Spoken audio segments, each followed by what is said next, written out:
Hello বন্ধুরা, আসসালামু আলাইকুম। Welcome to my YouTube channel electronics plus internet. তো আশা করি সকালে ভালো আছেন, আমি ভালো আছি। বেসিক্যালি একটা কাজে আসছিলাম সন্ধ্যার পরে একটা বাসায়, সমস্যা হচ্ছে মোটরের সমস্যা ছিল, এর জন্য মিটার নিয়ে আসছিলাম।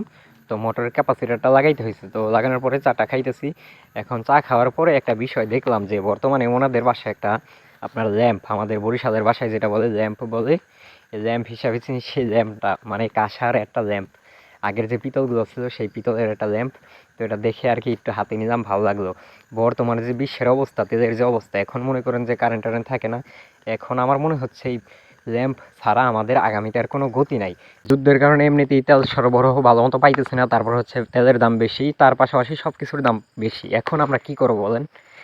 অবশ্যই কমেন্টের মাধ্যমে জানাবেন। আমি যে বলছি এই ল্যাম্প ছাড়া আগামীতে গতি নাই, সেটা কি কতটুকু যৌক্তিক, অবশ্যই কমেন্টের মাধ্যমে জানাবেন। আর আপনারা কারা এই অনেক দিন পরে এই ল্যাম্প জিনিসটাকে দেখেছেন সেটাও জানাবেন। আপনাদের দেশের ভাষায় কি বলে নাম এটার সেটাও জানাবেন। তো সকলেই ভালো থাকবেন, সুস্থ থাকবেন, দেখা হচ্ছে নেক্সট ভিডিওতে। আসসালামু আলাইকুম।